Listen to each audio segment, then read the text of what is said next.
काही कीर्तन अजून चालू झालं नाही. कीर्तन चालू करायच्या आधी हे परिहारच होता जरास.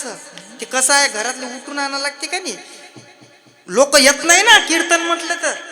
कीर्तन म्हटलं तर लोक येत नाही. बरं इथं आले पण भाग्य पाहिजे.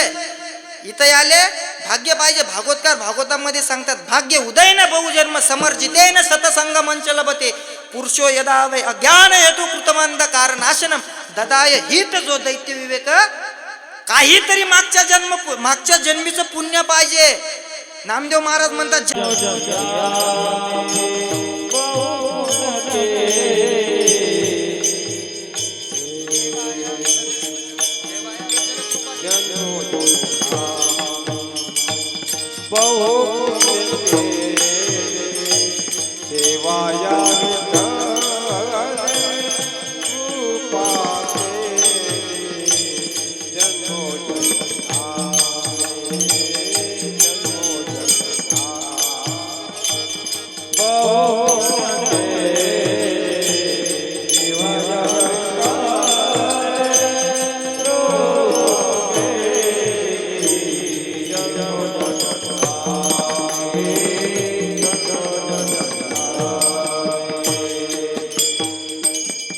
जन्मोजन्मी आम्ही बहुपुण्य केले तेव्हा या विठ्ठले कृपा केले. जगगुरु तुकोबा राहतात, मागे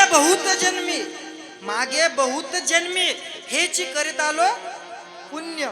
मागच्या जन्मात काहीतरी आपलं पुण्य असेल, पुण्याचा साठवा असेल, म्हणून इथं ज्याचं पुण्य आहे तेच इथं येते. भागवतामध्ये कीर्तनामध्ये ज्याचं पुण्य आहे तेच इथं येते, नाही तर अजिबात येत नाही. ज्याचं पुण्यच नाही तो इथं येतच नाही. ज्याचं पुण्य आहे त्याला खेचते. कीर्तनाकडे तोचे पाय वळतात, पण ज्याचं पुण्य नाही ते येत नाही. काही जे कधी मंदिराकडे फिरून पाहत नाही अजिबात, यायचं काहीतरी मागच्या जन्मीचं पाप आहे.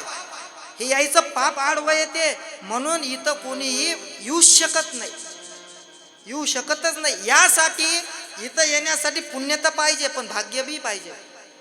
भाग्य उदय न बहुजन्म समर्जिते.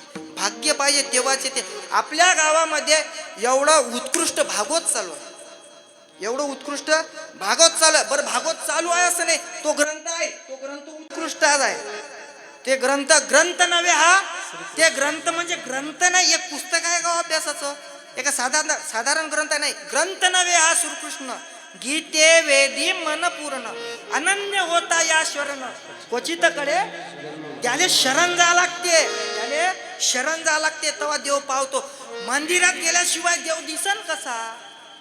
मंदिरात गेल्याशिवाय देव दिसत. जेव्हा आपल्याला ताप आला, जेव्हा आपल्याला ताप येते तेव्हाच देवाले आपण बाप म्हणतो. आला ताप तर देव आपला बाप, आणि गेला अंगाचा ताप तर देवाचा बापाचा. असे लोक आहेत. विठ्ठल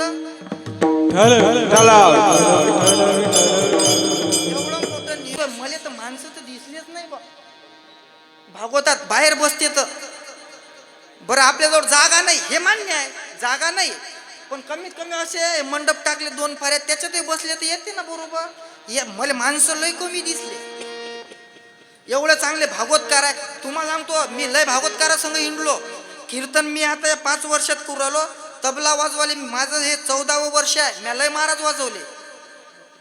म्हणजे वाजवले ना बरं. तुम्ही अर्थाचा बेअर्थ काढसान बा. म्हणजे तबला वाजवला बरं त्याच्या संग.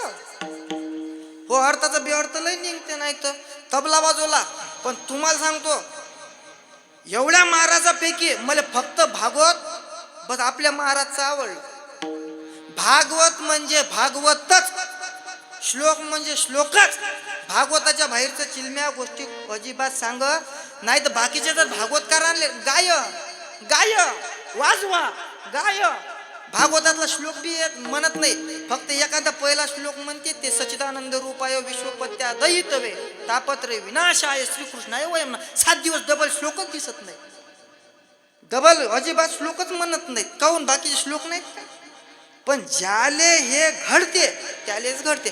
आता एवढं चांगलं भागवत आहे, प्रत्येकाने यायला पाहिजे, कराले. पकवाज वादक चांगले, गायक. आता मला नाव काही प्रत्येकाचे सब नवीनच आहे. आता हे पाहू राहिले मा इकडे मट आता मेळ ना येऊ लागला का? आपल्याला म्हणता येत, आपल्याला गायन जमत नाही, हे वास्तविकता आहे. जे जमते ते एका जागेवर एक जण पेटीवाला होता, मी कीर्तनात गेलो, बाकीचे मग तुमच्यासारखे स्वरात म्हणे, माझ्यासारखा बेसोर बसल्यावर काय मेळ जमणार आहे. ते पहिला म्या रामकृष्ण हरी म्हटलं, म्हणजे महाराज सांगा कोणता स्वर तर म्हटलं एखादं मन सबन पट्ट्या दाब, म्हटलं सबन पट्ट्या दाब म्हटलं एखादं मला कहू, म्हटलं स्वराचा मेळ नाही ना, जे जमत नाही ते जमतच नाही. मग म्हणे आता कसं, म्हटलं मागचे पायते आता हे मा इकडे पाहू लागले. आता मी म्हणतो एक बेसोर, बेसोर म्हटल्यावर त्याला स्वर लागायला जाते टाईम. एका कीर्तनात असंच बेसोर म्हणता म्हणता एक आजी बसली होती, आजी बसली, म्हटलं भाऊ, आणि म्या मनाले डिकलो, असं मनाले डिकलो, स्वर काढला की आजी लढे, स्वर काढला की आजी लढे. म्हटलं आजी काऊन लढू राहिली बा, आजी रडू काऊन राहिली, मला मेळच नाही लागे ना. म्या म्हणजे असं सुरुवात केलं, एखादं प्रमाण म्हटलं, अरे बाबा रे, माया लोक आवाज आहे ना त्या आजीचा. मले म्या चालू कीर्तनात विचारलं बा, मले नाही गमलं बा, मले गमलंच नाही. म्या आजीला आजी म्हटलं, मी मनाले डिकल्यावरच तू लढू लागली. म्हटलं असं झालं काय, म्हणे महाराज जाऊ द्या ना तुम्ही, चाल द्या. म्हटलं नाही नाही, मी म्हटलं कीर्तन थांबवतोच म्हटलं आता 10-15 मिनिटात, तू सांग म्हटलं तू रडू काऊन राहिली. म्हणे महाराज काय सांगू तुम्हाला आता. म्हटलं सांग ना बिचारे, झालं काय.